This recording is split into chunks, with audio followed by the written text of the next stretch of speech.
Relish the opportunity to be an outsider. Embrace that label. Being an outsider is fine. Embrace the label. Because it's the outsiders who change the world and who make a real and lasting difference. Remember this, nothing worth doing ever came easy. Following your convictions means you must be willing to face criticism from those who lack the same courage to do what is right, and they know what is right, but they don't have the courage or the guts or the stamina to take it and to do it. It's called the road less traveled. I know that each of you will be a warrior for the truth, will be a warrior for our country and for your family. I know that each of you will do what is right, not what is the easy way, and that you will be true to yourself and your country and your beliefs. In my short time in Washington, I've seen firsthand how the system is broken. A small group of failed voices who think they know everything and understand everyone want to tell everybody else how to live and what to do and how to think. But you aren't going to let other people tell you what you believe, especially when you know that you're right.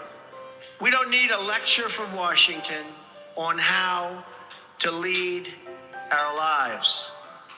I'm standing here looking at the next generation of American leaders. There may very well be a president or two in our midst. Anybody think they're going to be president? Raise your hand. In your hearts are inscribed the values of service, sacrifice, and devotion. Now you must go forth into the world and turn your hopes and dreams into action.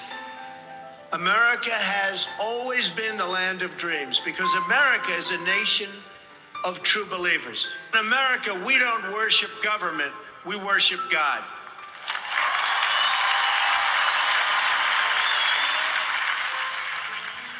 No one has ever achieved anything significant without a chorus of critics standing on the sidelines explaining why it can't be done.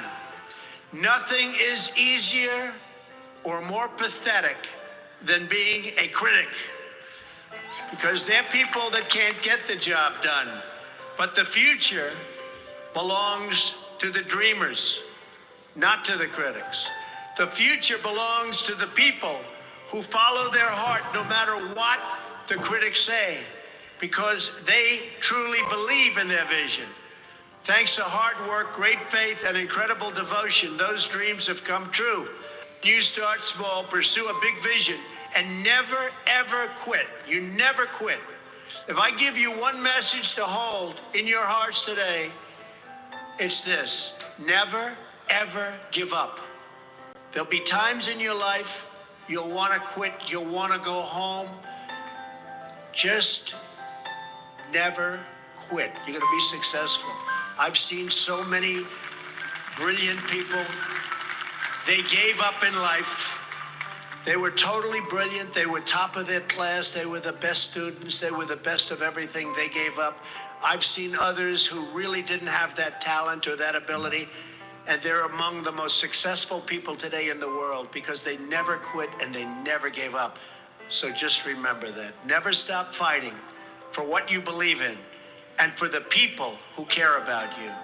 Carry yourself with dignity and pride.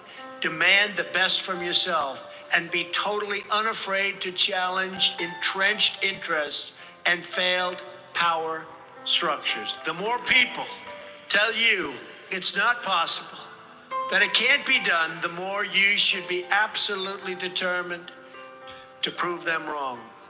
Treat the word impossible as nothing more than motivation.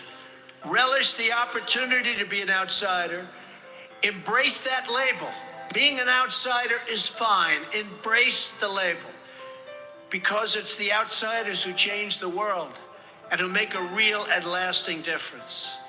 The more that a broken system tells you that you're wrong, the more certain you should be that you must keep pushing ahead. You must keep pushing forward. And always have the courage to be yourself. Most importantly, you have to do what you love. You have to do what you love.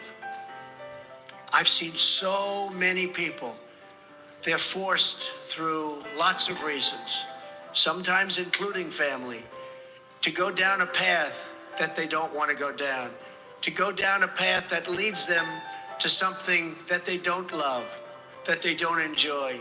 You have to do what you love, or you most likely won't be very successful at it. So do what you love. America is better when people put their faith into action. As long as I am your president, no one is ever going to stop you from practicing your faith or from preaching what's in your heart.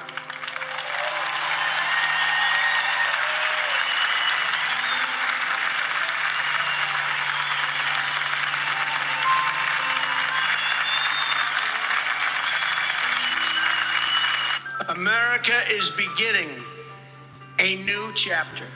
Today, each of you begins a new chapter as well.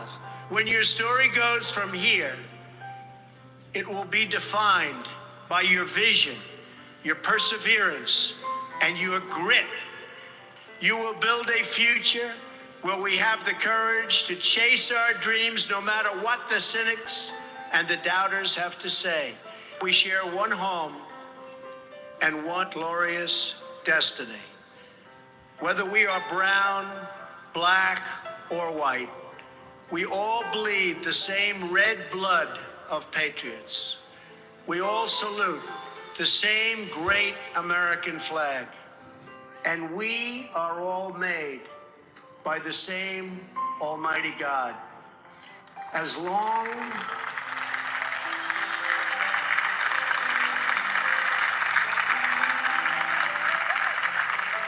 as you remember what you have learned here at Liberty, as long as you have pride in your beliefs, courage in your convictions, and faith in your God, then you will not fail.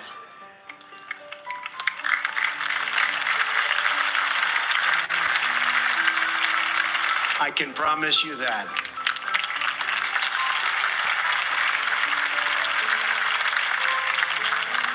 It's been a great honor for me, and I want to thank you, the students. I also want to thank you, the family, for getting them there. And I want to thank and congratulate Liberty. May God bless the class of 2017.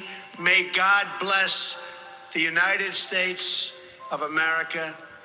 May God bless all of you here today. Thank you very much. Thank you.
having confidence and arrogance to having faith. And faith is the opposite of fear. And that created this fearless approach that I have. I think very three-dimensionally. I don't think in the black and white lines that I've been programmed to think in. And I think in full color. So when I talk, I have to describe a thought in 5 ways. You know, we enjoy food that has multiple seasoning in it. We enjoy music that has multiple instruments. So when I talk, it's not a rant, it's a symphony of ideas. And when you collect them, you say, oh, these are all these things that connect. Yeah, you know, I just tell the truth. And telling the truth is crazy in a world full of lies. That's simply it. So now let's take like where there's, you know, people who have, issues with me, as Kanye West would say. They classify, you know, my motivational speeches as like rants and things like this. Like, why is he saying that? Why is he doing that? Blah, blah, blah. Well, I've reached a point in my life where my Truman Show boat has hit the painting. And I've got to a point that Michael Jackson did not break down. I have reached the glass ceiling. As a creative person, as a celebrity. When I say that, it means I want to do product. I am a product person. Not just clothing, but water bottle design, architecture, everything, you know, that you could, you know, think about. And I've been at it for 10 years. And I look around, I say, wait a second, there's no one around here in this space that looks like me. And if they are, they're quiet as So that means, wait a second. Now we're seriously like in a civil rights movement. Like people used to joke about, do you remember our South Park photo? Yeah, I do. Remember how funny that was? Do you think there would be a Givenchy in the hood if it wasn't for that South Park photo? Yeah. So many people are just so obvious. They don't even realize that when they box me in or try to verbally put me in some type of box or put Donda in a box, that they're really showing their level of ignorance. They're putting themselves in a box. And, you know, people can write all they want, but what are people doing? And if there's anybody that's out there doing, they know how hard it is to actually do. And I'm like a motivation of the doers. If everything I did failed, which it doesn't, it actually succeeds. But if everything I did failed, just the fact that I'm willing to fail is an inspiration. People are so scared to lose that they don't even try. Like one thing that people can't say is they can't say, I'm not trying. And I'm not trying my hardest and I'm not trying to do it the best way that I know how with what little information I get. So when I compare myself to Steve Jobs or Walt Disney, Howard Hughes, David Stern, Michelangelo, Da Vinci, Jesus, or whatever it is, I'm saying these are my heroes. These are people that I look up to. This is the type of impact I want to make on the earth. If I can make this type of impact up to this point, what can I do if you call Bob Iger and say, yo, give him a shot? If you call Oprah and say, yo, back this kid. His parents were educators. He wants to educate. He wants to look at curriculums and say, how do we simplify that? Exactly what I did in music. I want to apply to product. I want to apply to education. This is what my company, Donda, is about. I can rap all I want, but without that Rockefeller chain and Damon giving me that Rockefeller chain and without getting a record deal, I don't care how many beats I sold to whoever, I couldn't have made it to the point to make Jesus Walks. And now, even as a celebrity, blah, blah, blah, I've reached the ceiling. And the way paparazzi talk to me and my family is disrespectful also. You know what I'm saying? We bring something of joy to the world. When people hear my music, they have a good time. And I should be respected as such when I walk down the street. Don't ask me a question about something you saw in the tabloids. Don't try to antagonize me, because you know what? It's not safe for you in this zoo. You know, never think that I'm not from Chicago for 1 second. So as I go through these different levels, there's times where I would use confidence when I knew what I was doing, and I would use arrogance when I didn't know what I was doing. But I'd rather use arrogance than to let someone diminish my idea of myself, because that is what keeps us going. Hope actually keeps us alive. But I went from having confidence and arrogance to having faith. And faith is the opposite of fear. And that created this fearless approach that I have. And that's what now has made me the fearless leader that I am, that I've like crystallized into the leader that my mom always knew I would be when kids followed me in preschool. The leader that people saw when we changed the sound of music, the leader when we changed the sneaker industry, the leader in what we're doing with farming and with shelters. You have to move based on opportunity. If you have an opportunity to make a living at exactly what you dream about, you have to pursue that at that time when it's there. If the opportunity isn't there, just keep educating yourself as much as possible so that when the time comes, you'll be even better at that dream that you had. What I keep saying is I don't want to totally touch on this too long because I might start, crying, but I would think that my mom would trade in every single Grammy, BET, every award for her son to have a doctorate, being that she was Dr. West. Are you a workaholic? Are you always working? No, I actually slept a lot during the project. While they were recording? Yeah, I have a team and we work together. I spent a year and a half after I got out the hospital, and I would go to Amoeba record store and I just start chopping up samples. And it's very therapeutic because I wasn't full yay. I don't know if I'm full yay now, better or worse, whatever, but it was therapeutic just to listen to those songs and sample and go back to being 14 years old in my mom's house. And by the time it was time to do to put the albums out, we have a whole team at Yeezy Sound that will help come and do the drums, help with lyrics, help with choruses, and I'd give 6-7 people ideas that I want on the song, and I just go to sleep. We want is a real shot. Not, okay, I'm a celebrity, so that means my line has to cost $10 a t-shirt. No, I understand about quality. I understand about fabrics. I spent 10,000 hours at this. I dedicated my life to this. Then a lot of people say, okay, well, you have to do music. I'm going to keep doing music, but what if people told me I couldn't rap? What would have happened? What if people told me I couldn't perform? I'm only 36 years old. I have other goals and other things, and I'm going to use my platform, every platform, to stand up and say, I want to make something. I want to make the next Ralph Lauren.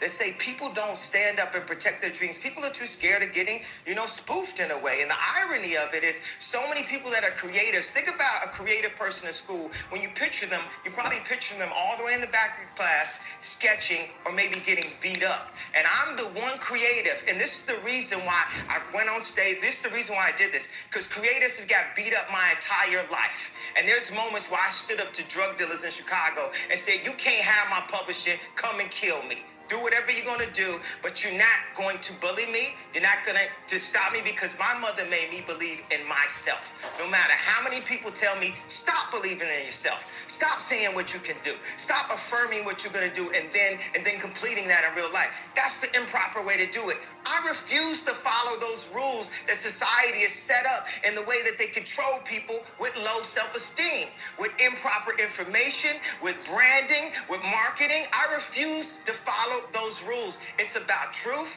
It's about information. It's about awesomeness. And the only luxury is time. The time you spend with your family. That's the only luxury. So this concept of luxury. And I remember the last thing she said. She said, you know what the problem is with all these students? As soon as they did anything, from when they were really little, their parents clapped. And the point she wanted to make to me, that she said to me as we were leaving out the hallway of the restaurant the last time I saw her was, don't clap. You have to push them. You have to drive them. I remember the first time when North climbed all the way to the top of the stairs. And I'm trying to say that Kim would have grabbed her by third stair. But she felt like she had to impress me and be more dynamic or hit the highest point that she had ever hit in her life.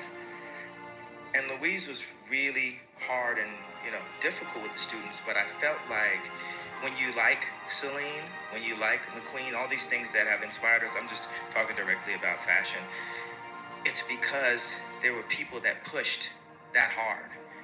And, not to defend myself, but just to take this opportunity, because I have the mic. It's not someone else's mic. It's my mic. I can talk right now. I feel a responsibility to push in the world. I feel a responsibility in my position to be like, this is some bull. Am I the only one here that's not crazy? Am I the only one here that's not afraid of losing their Samsung deal right now? Stop strategizing so much. Stop setting so many plays. Stop doing things only based in fear.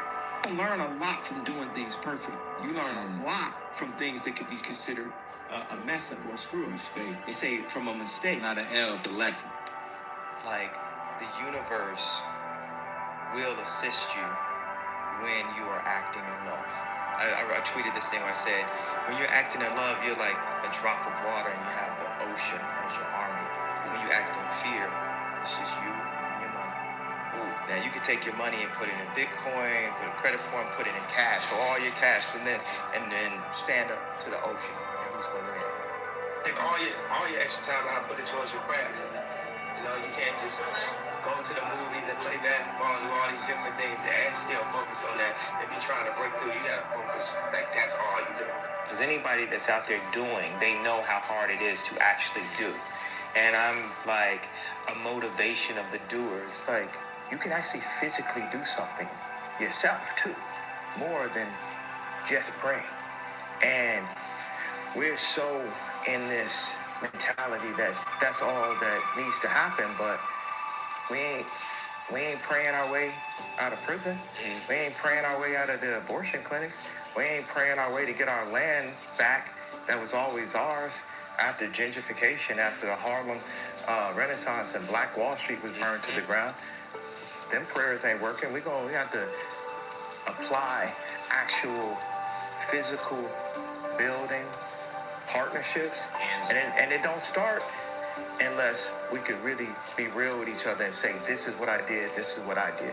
But if everything I did failed, just the fact that I'm willing to fail is an inspiration. People are so scared to lose that they don't even try. And anyone that wants to sit around and talk, they're taking too much time talking about it instead of getting up off their and following their dreams, because I'm here to follow my dreams. Like, everybody gonna die eventually, but I'm gonna live my entire life with zero fear. Fear of a contract, fear of perception, fear of getting my black card denied. Fear. I'm not gonna jump in front of a train. Right. I'm conscious. Right. You know. Ain't nobody finna tell me shit, call me shit, tell nobody around me shit, play with me, play with nobody around me. None of that. It's straight from Pink Polo. I got a chip on my shoulder. I'm a lawyer from Carlito's Way. You know, I'm fried at this point. Every label, every contract, like any type of phone calls, we number one. I always felt like I could do anything. That's the main thing people are controlled by. Thoughts, their perception of themselves. They're slowed down by their perception of themselves. If you're taught you can't do anything, you won't do anything. I was taught I could do everything. And I'm Kanye West at age 36. So just watch the next 10 years. It ain't that I feel like a slave. We are mentally enslaved. We enslaved to brands.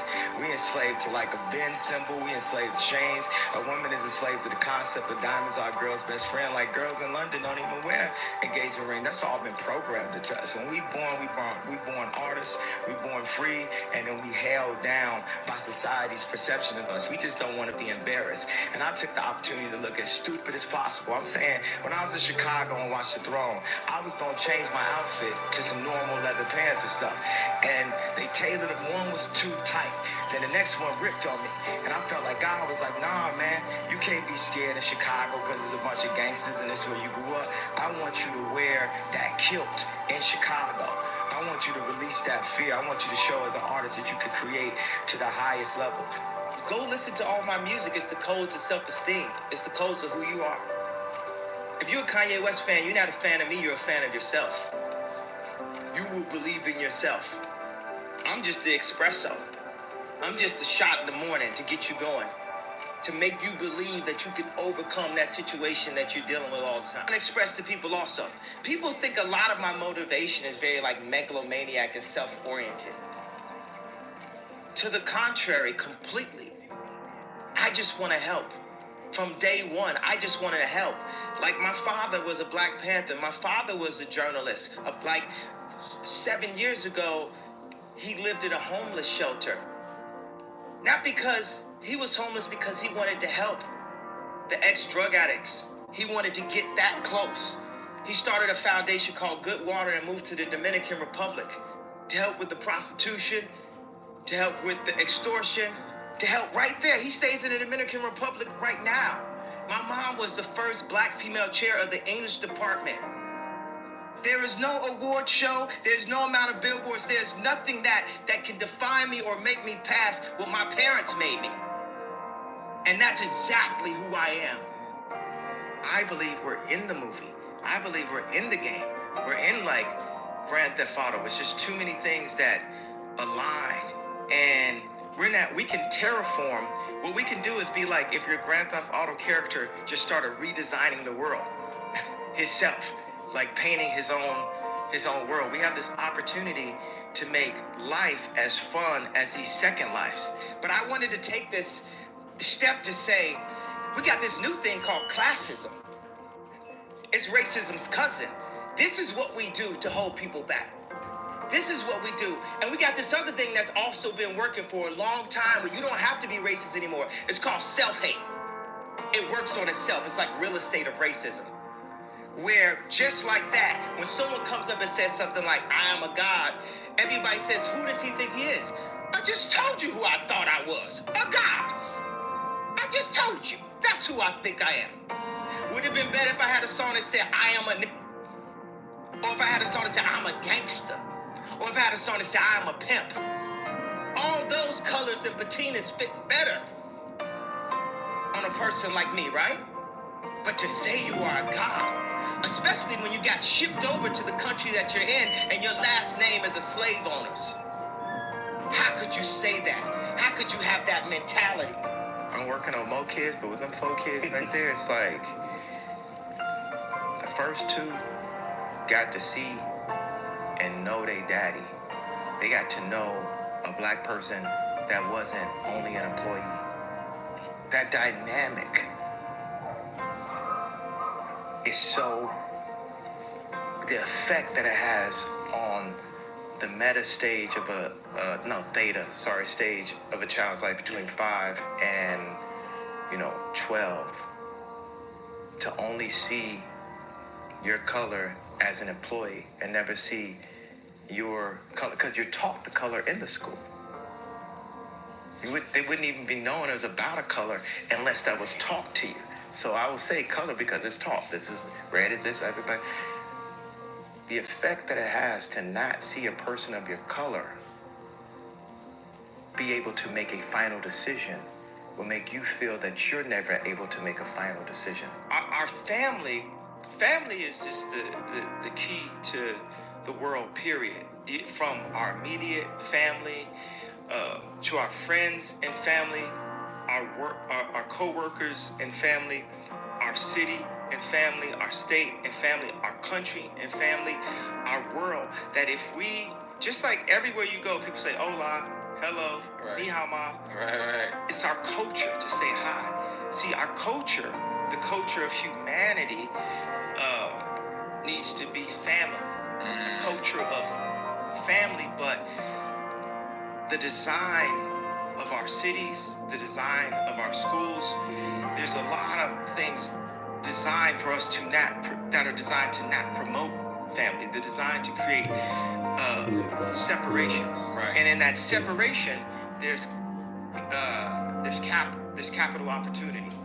There's someone's lonely, has to go to the bar. Someone misses their friends, has to go to the club. People say, I feel closer to God when I'm at the top of the mountain. I feel closer to God when I'm on my knees talking to my children. The lower we get, the closer we get to God. We are earthbound creatures. We gravity bound. The fastest jet goes Mach 3. The fastest sled goes Mach 6. But if you look at how the politics, just general unhappiness, misery, control, the speed that contractors go, the farmers that wouldn't finish the farm, the way we are with each other is why people feel like, look, everyone's gonna go into like this Ready Player One, second life, And I believe that our first life can be just as imaginative, and it will be.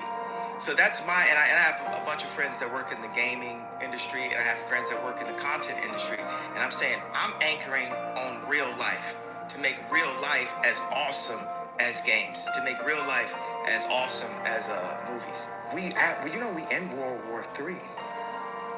Instagram is World War III. It's digital. We exist in the mental and the meta. We have a famous one. Instagram got your bit. You know what I'm saying? We already existing in World War III. It's a digital meta mind war of perception, cancellation, this many numbers. Oh, it's a rap. They touring ain't doing good. Let's turn down they touring. Let's turn this down. Oh, we like this artist, how we can turn this down. Like, you know what I'm saying? Right, and this one we can turn up. And everybody's like, well, I want you to be smiling in your photo. Nigga, we are in war right now. 50% of black deaths is abortion. We kill ourselves. That's psychological warfare. We don't buy no land. We doped out, we fried out. Everything that we promote is about the destruction of what we doing. We are at war. The fucking trainer told me that. Harley. Why he told me that? Because he thought I was a monkey. He thought, because he an MK Ultra educated person, and I'm a college dropout that dedicated my life to art and music. But there's some kind of gut, sight beyond sight. There's leaders, chiefs, kings. Why do you think so many rappers be called kings? They call kings because they are truly that, but our kingdom has been sold by contracts. You know, if you look at an interview from me from 10 years ago, everybody says, I love that interview. People didn't love it back then, though, because I was speaking to the future. I'm 10 years ahead mentally, and I'm trapped in today's time. And every now and then I crack you a smile for 2013, but I'm cracking you a frown for 2023. And I'm focused on what it's going to be. Just mark my words. As I'm Kanye West, you seen my execution. Did I not become the biggest rock star on the planet? Did I not influence all musicians? Did I not go and get the exact girl that I wanted? Did I not start my family? Did I not ruffle the feathers of 2 presidents? Did I not get a chance to work with my idol? Did I not make Louis Vuittons? Did people not line up at the Yeezy store? Did I not make the college dropout, late registration, graduation, 808s, Blueprint 1, Blueprint 3, Watch the Throne, Cruel Summer, and Yeezus? But here's a new genre. It's called making your own money genre. And this music is called, like, take that middleman out, because they ain't giving us money, they're giving us acknowledgement. I don't want your acknowledgement. And I went so far past any level of acknowledgement. You know, I was banished, I was exiled, I was canceled multiple times. So what, I done had like my kids that show up to Sunday service right in front of everybody, and you know what I mean? Like, I'm crying to see my daughter, and all of the usual suspects, the handlers, Dave Chappelle, Meek Mills, Diddy, all these people aren't in position. Now, for us as celebrities, they got to call and put a leash on them. What we going to do with Ye? He delusional, that's the best. Dave, give him a call. Diddy, give him a call. Tell him we ain't like the t-shirt. Tell him, like, right now the agenda is this is the voting agenda for the celebrities, for the black. Make them do exactly what LeBron would do. Make them do exactly what Drake would do. And y'all know my stance on this. I want to say something about the number one. What's so good is the fuck you of it. And for everybody that's working at a normal ass job, like a fast food restaurant, or somebody girlfriend that left them for some nigga with more money, or whatever the fuck it is, all a nigga want to do is just like pull up in that, so they can pull it right in front of this bitch and be like, fuck you. Now I just pulled up on everybody from last year, cancellation, like,